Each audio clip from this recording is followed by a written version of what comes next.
할렐루야. 저와 함께 크리스천 베이직을 함께하고 계시는 오렌지 하니교회 성도님 여러분, 이 코비드-19 상황 속에서도 하루하루 하나님께서 주시는 은혜와 하나님께서 주시는 위로를 경험하시기를 소원합니다.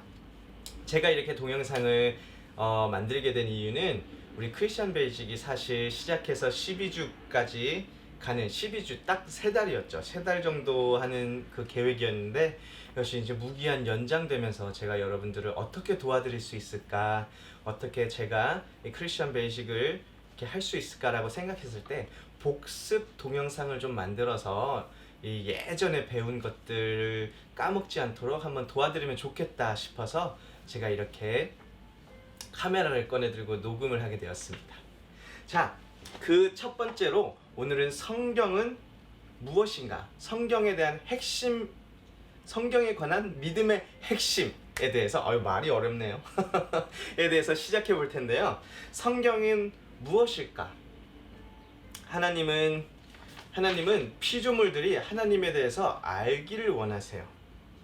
제가 뭐 전에도 이렇게 이야기한 적이 있었던 것 같은데 옛날에 초코파이 광고가 어떤 문구를 사용했었냐면 말하지 않아도 알아요, 이런 광고 이렇게 카피 문구를 사용했었는데 이것 때문에 그 커플들이 아주 난리가 났었대요.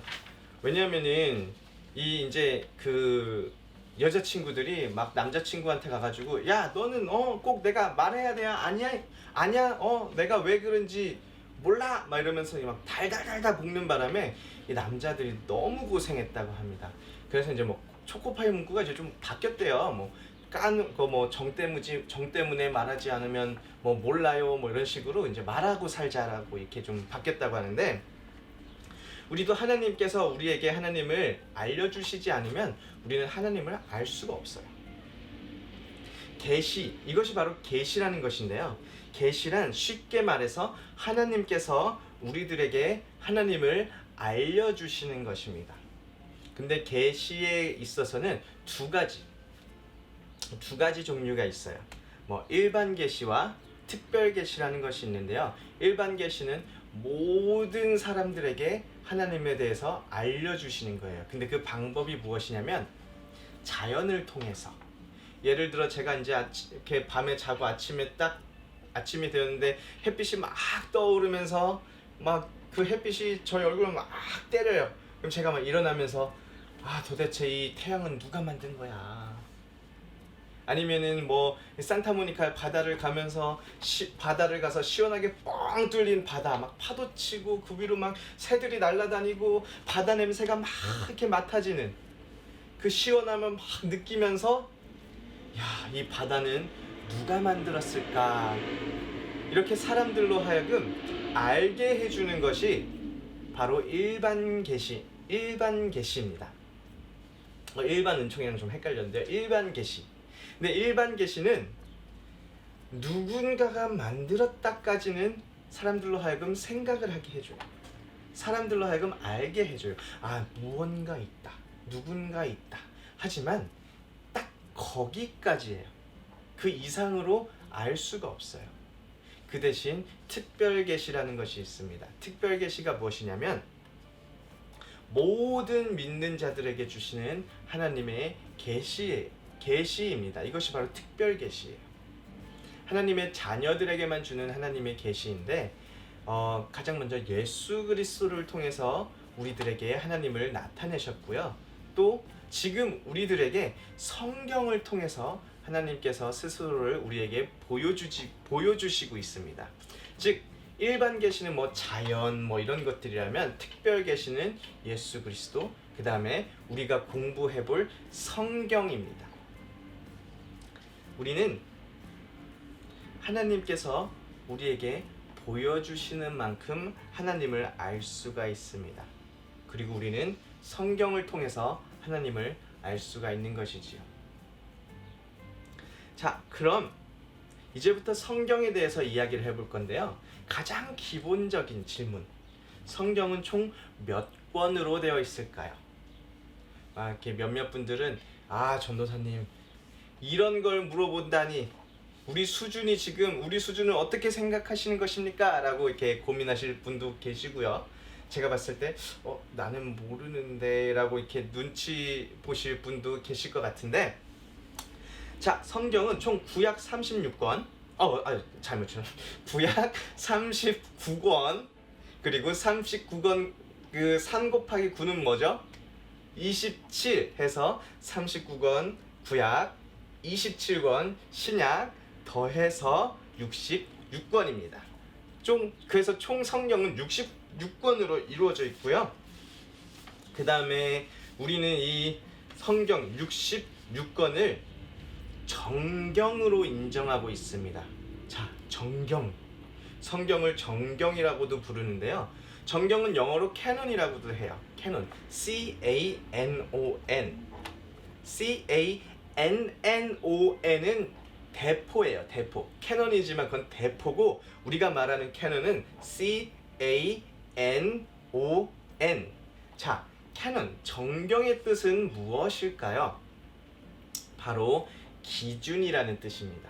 자 혹은 기준이라는 뜻입니다. 즉 성경 66권, 이 정경이 우리의 삶의 잣대가 되어지고 그 다음에 기준이 되어진다라는 뜻이지요. 우리는 성경 66권만 정경으로 인정하고 있습니다. 여기서 인정이라는 말이 중요해요. 제가 인정 이렇게 늘린 거에는 이유가 있어요. 인정이라는 말이 참 중요한데, 제가 고등학교 다닐 때 이제 고등학교의 그 생태를 보면 마치 이렇게 막 그 아프리카 사바나 같아요. 이게 무슨 뜻이냐면 서로 이렇게 무리지어서 놀죠. 막 무리지어서 다니는데, 저는 고등학교 때 하필 찬양팀에 들어갔어요. 그래서 쉬는 시간이고 뭐 점심 시간이고 이런 시간에 찬양팀 가서 연습하고 오다 보니까 제가 여러분들 이해는 못하겠지만 고등학교 때 친구가 없었어요. 그러다가 이제 몇몇 친구들이 저의 주변에 앉아있던 몇몇 친구들이 딱 하루는 야 이제 너도 우리 팸이야 이렇게 얘기하는 거예요. 이렇게 팸이 뭐냐면 이제 패밀리의 줄임말로 뭐 이렇게, 저희 고등학교 때는 한국에서 이제 팸이라는 말 썼었어요. 야 너도 이제 우리 팸이야, 우리 팸으로 인정해줄게 라고 말을 하는 거예요. 그래서 저는 이 친구들이 인정해주는 것 때문에 그쪽 팸에 들어가서 이제 무리 생활을 할 수 있게 되었습니다. 근데 인정해줄게 라는 말은 저 말고도 주변에 다른 사람이 있는데 저를 패밀리로 이렇게 그러니까 저를 패밀리로 생각해 준다라는 것이에요. 이 말은 자 생각해 보세요. 성경 66권만 정경으로 인정하고 있다라는 말은 66권 외에도 다른 책이 있다 없다? 네, 다른 책들이 있다라는 것이에요. 뭐 카톨릭, 천주교에서 보면은 66권의 정경 외에도 14권의 책을 추가하고 있어요. 이 14권의 추가적으로 들어온 책을 이제 외경이라고 부르는데, 우리는 이 14권의 책을 그 정경으로 인정하지는 않고 있어요. 왜냐면 로마 카톨릭이 이 14권의 책을 자신의 그 성경으로 딱 가져온 그 배경에는 자신의 로마 카톨릭이 교리를 지지할 수 있는 책들이기 때문에 이 14권을 추가하였어요. 그래서 우리는 이 성경, 우리가 가지고 있는 66권만 정경으로 인정하고 있습니다. 이거 잊으시면 안 돼요. 잊지 마세요. 그 다음에 정경과 외경 외에 위경이라는 것이 있어요. 이 위경이 정말 문제예요. 뭐냐면은 예를 들어 뭐 유다복음, 그 다음에 도마복음, 그 다음에 베드로복음 뭐 이런 것들이 있어요. 뭐 이게 뭐 유다서 뭐 이런 책들이랑 헷갈리시면 안 돼요. 이 책들에 대해서 잠깐 이제 외경에 대해서 설명을 해보자면, 초대교회 당시 아주 그때 유행하던 기독교를 위협하고 있던 그런 이단 단체가 있었어요. 뭐 지금 신천지 뭐 이런 것과 비슷한데, 그것이 바로 영지주의라는 것입니다. 영지주의자들이 사용했던 대부분의 책들이 우리는 위경으로 정의하고 있어요. 그래서 영지주의에 대해서 살짝 또 설명을 해보자면, 쉽게 말해서 이거예요. 물질, 육체는 모두 악하고 영은 영적인 것만 선하다 라고 주장하는 게 영지주의인데, 사실 영지주의는 뭐 그 당시에 뭐 사라졌다 하더라도 영지주의의 이 뿌리는, 이 흐름은 계속 지금 현대까지도 어쩌면 우리 속에도 살짝 흐르고 있어요. 뭔가 육체 뭐 이런 것들은 뭔가 좀 안 좋고, 뭔가 신비로운 영적인 거, 이런 것만 선한 거야 라고 생각하시면 그것이 바로 위험한 생각이에요. 왜냐면 하나님께서 지으신 모든 것이 선하다고 했기 때문이죠. 어쨌든 이 영지주의자들에게 있어서는 육체는 악하기 때문에 깨어져야 돼요. 그리고 아주 영적인 비밀스러운 감춰진 뭐 이런 것들을 찾아내서 깨달아야 구원을 얻게 된다고 생각을 했습니다. 그래서 예를 들어 뭐 유다서가 아니라 유다복음 같은 경우가 무슨 이야기를 하고 있냐면, 사실 유다복음에서 하는 말이 뭐냐면, 가룟 유다가 예수님을 팔지 않았습니까? 예수님을 십자가에 못 박았는데, 유다복음에서 하는 이야기는 조금 틀려요. 뭐냐면 예수님이 계신데 사실 예수님은 예수님이 아니에요. 예수님은 그 인간의 몸 안에 갇혀져 있는 뭔가 영적인 신비로운 존재인데, 누군가가 그 인간의 몸을 부셔줘야 돼요. 그래서 예수님을 해방시켜줘야 해요. 그래서 예수님께서 한밤중에 가룟 유다를 조용히 불러서 네가 나를 십자가에 못 박아라 라고 이렇게 특별 사명, 비밀스러운 특별 사명을 가룟 유다에게 주었다라고 이야기하는 것이 바로 유다 복음이에요. 뭐 말도 안 되는 내용이죠. 네, 말도 안 돼요. 옛날에 한 청년이 저에게 찾아와서 어디서 이제 도마복음에 대해서 들었던 거예요. 도마복음도 여전히 뭐 영지주의 책인데요. 도마가 쓴 책도 아니에요. 어쨌든 도마복음에 대해서 듣고 와서 저에게 교회의 배신감을 느끼고 있다라는 거예요. 아니, 왜 이런 것이 있는 것을, 이런 비밀스러운 이런 책이 있다라는 것을 교회가 가르쳐주지 않냐는 것이에요. 자기가 너무 상처받았다는 것이 그거예요. 막 배신감 느낀다는. 근데 교회가 이런 것을 숨기고 가르쳐주지 않는 것이 아니라 이런 것을 이야기할 가치가 없는 책들입니다. 가르칠 이유도 없는 책이에요. 왜냐하면 이단이기 때문입니다. 저희가 뭐 신천지에서 하고 있는 거 들고 와가지고 가르치지 않잖아요. 왜냐하면 이단이기 때문에. 어쨌든 어디서 뭐 누굴 만났는데 도마복음, 유다복음, 베드로복음 뭐 아니면 뭐 듣도 보지도 못했던 책 이름 막 꺼내면서 성경 66권 외에 다른 책을 막 이렇게 꺼내 보여주면, 그런 책들은 보지도 말고 만지지도 말고 이런 책에 대해서 가르쳐 주겠다라는 사람 있으면 이렇게 그냥 피하세요. 왜냐하면 이단이기 때문입니다. 그렇다면 여기서 우리가 질문이 하나 떠오르는데, 성경 66권은 누가 정했느냐? 자, 구약의 39권의 경우엔 주전, 예수님이 오시기 전, 시간이 거꾸로 가죠. 예수님이 오시기 1년 전, 2년 전, 3년 전, 4년 전, 그러다가 예수님이 오시기 1400년 전부터 예수님이 오시기 400년까지 약 1000년 동안 왕, 선지자, 뭐 제사장, 농부 이런 사람들에 의해서 기록되었어요. 근데 그 원칙이 있어요. 뭐냐면은 구약 39권, 왜 자꾸 36권이라고 그러죠? 39권이 전에 저렇게 정해질 때는 그 원칙이 있는데, 하나님의 말씀이어야 하고 그 다음에 하나님의 백성들에 의해 공인받아야 합니다. 그리고 나서 예수님께서 그 오시고 난 후에 90년 얌리아 회의에서 정경으로 확정되어 1세기에 이렇게 만들어진 그 형태가 지금 우리가 읽고 있는 그 성경, 구약 성경 그대로입니다. 저는 이제 구약 성경을 생각해 보면은 베드로가 그 오순절 사건 이후에 설교를 할 때 구약 성경을 사용해요. 또 예수님께서도 그 성경에 대해서 이야기할 때 이사야서를 막 사용해요. 여러분, 예수님이 읽었던 그 이사야서와 베드로와 바울이 읽었던 그 구약 성경들이 지금 여러분들이 읽고 계시는 그 구약 성경과 똑같다라는 그 사실. 이렇게 뭔가 뭔가 벅차지 않으신가요? 예수님께서 읽으셨던 이사야를 지금 우리가 같이 읽고 있다는 사실. 저만 벅찬가요? 또 이제 신약 성경을 넘어가 보면 신약 성경 27권의 원칙, 신약 성경이 이렇게 정해지는 원칙이 있는데 첫 번째로 사도성. 저자가 사도거나 사도와 관계 있는 사람이었느냐라는 것에 대한 그 확실함이 있어야 돼요. 여기서 사도가 누구일까요? 우리가 예수님을 잘 믿고 예수님을 잘 섬기고 예수님 뜻대로 제자가 되려고 하는 우리가 바로 사도일까요? 정답은 아닙니다. 사도는 예수님이 계셨을 때 예수님과 함께 먹고 자고 따라다니고 배웠던, 예수님의 기적을 체험했던 그 12명의 예수님의 제자들이 바로 사도입니다. 어디 가서 막 우리가 사도입니다 막 이러면 그거 조심하셔야 합니다. 그 다음에 영감, 그것이 성령의 영감으로 쓰여져 있느냐라는 원칙이 있고요.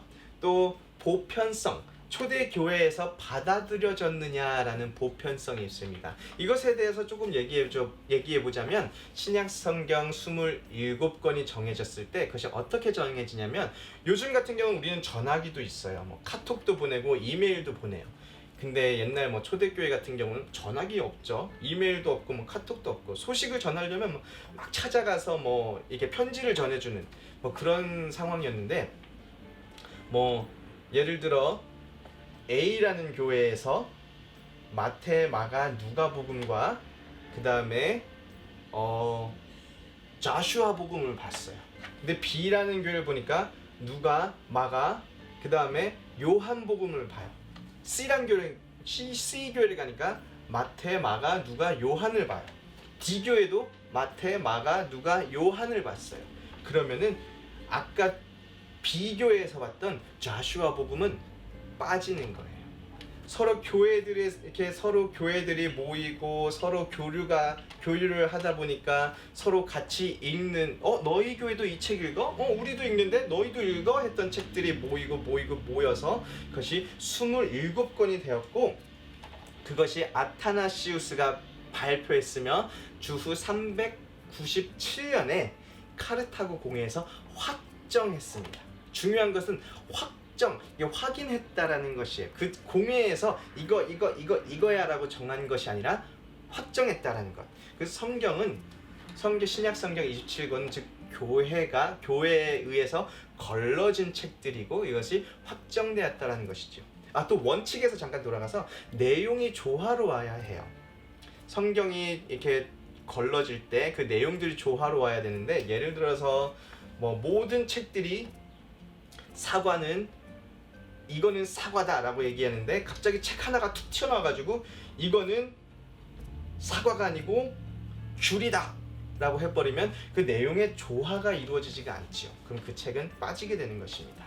이렇게 해서 신약 27권 그리고 구약 39권이 그 다음에 인정되었던 것이지요. 그래서 우리가 성경을 이렇게 아는 것도 중요하지만 성경을 우리가 더 깊게 연구하길 원해요.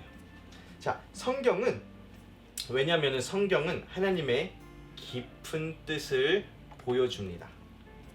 고린도전서 2장 9절 10절을 보면 기록된 바 하나님이 자기를 사랑하는 자들을 위하여 예비하신 모든 것은 눈으로 보지 못하고 귀로 듣지 못하고 사람의 마음으로 생각하지도 못하였다 함과 같으니라. 오직 하나님이 성령으로 이것을 우리에게 보이셨으니 성령은 모든 것 곧 하나님의 깊은 것까지도 통달하시느니라 라고 나와 있고요. 그 다음에 성경은 영적인 것을 우리로 분별하게 해줘요. 역시 고린도전서 2장 12절에서 13절을 보면 우리가 세상의 영을 받지 아니하고 오직 하나님께로 온 영을 받았으니 이는 우리로 하여금 하나님이 우리에게 은혜로 주신 것들을 알게 하려 하심이라. 우리가 이것을 말하거니와 사람의 지혜로 가르친 말이 아니고 오직 성령께서 가르치신 것으로 하니 영적인 일은 영적인 것으로 분별하느니라 라고 성경이 말하고 있습니다. 그래서 그렇구나 여기서 끝나면 안 되고 우리는 성경을 연구해야 돼요. 어떤 분들은 뭐 이렇게 생각할 수도 있어요. 아, 우리 교회 목사님도 있고 전도사님도 있고 그냥 듣기만 하면 되지 뭐 그 힘들게 그냥 가서 성경을 연구하겠다고 막 이렇게 혹시 이렇게 생각하시는 분들이 계실 수도 있을 건데 피 목사님은 모르지만 아니 저를 어떻게 믿고 제가 말하는 것을 그 고지고대로 들으시려고 하세요. 그래서 다들 성경을 연구해야 합니다. 성경 연구에 이제 기본적인 것이 있는데 성경 연구의 기본은 가장 먼저 성경을 읽어야 합니다. 성경을 읽어야 하는데 그냥 읽는 것이 아니라 성령의 도우심을 기대하면서 읽어야 합니다. 성령님 이것이 무슨 뜻인지, 성령님 이 말씀을 통해서 하나님께서 무슨 말씀을 나에게 주시려고 하는지 그것을 기대하면서 의지하면서 성경을 읽어야 하는 것이지요. 그리고 성경을 읽어나갈 때 성경을 막 이해할 때 또 중요한 것이 뭐가 있냐면 문맥에서 벗어나면 안 돼요. 성경이 지금 계속 예수 그리스도의 십자가의 죽음과 그 다음에 부활과 구원에 대해서 쭉 얘기하셨는데 갑자기 그걸 가지고 그러면 그렇게 계속 이해를 하셔야 되는데 예수님의 구원은 십자가가 아니라 우리가 착한 일을 해야 돼 라고, 혹은 뭐 예수님을 통해서 구원도 받고 착한 일도 해야 구원받아 이렇게 이해하시면 그는 성경을 이렇게 올바로 읽고 나가고 있는 방법이 아닙니다. 성경의 문맥을 이해하면서 성경이 무슨 말을 하고 있는지 그것에 벗어나지 말아야 한다는 것 기억해 주시고요. 그 다음에 그래도 여전히 성경이 어려울 수 있어요. 성경이 이해하기가 힘들 수도 있어요. 왜냐하면은 말도 어렵고 문화도 다르고 그 사람들 성경을 썼던 사람들의 막 세상도 다르고 생각도 다르고, 예를 들어서 제가 예전에도 말씀드렸는데 성경에 보면은 벗에 대해서, 친구에 대해서 예수님께서 가르치실 때 원래 이제 기도에 대해서 가르치시는 건데 한밤중에 불 끄고 다 잤는데 친구가 와서 그 문을 막 이렇게 두드리면 일어나서 문을 열어주지 않냐 하면서 이제 기도에 대한 가르침이셨는데, 사실 우리는 한밤중에 자려고 이제 다 눕고 불 다 껐는데 누가 와서 문 두드리면은 그냥 일어나서 불 켜서 나가서 이제 확인하면 되는데, 그 당시 사람들이 살던 집 구조를 생각해 보셔야 돼요. 아시는 분 없죠? 그 집은 통짜로 이렇게 쭉 돼 있어서 방이 나눠져 있는 게 아니라 바닥에 막 내가 자고 나의 와이프 있고 자식들 쭉쭉쭉쭉 자고 있어요.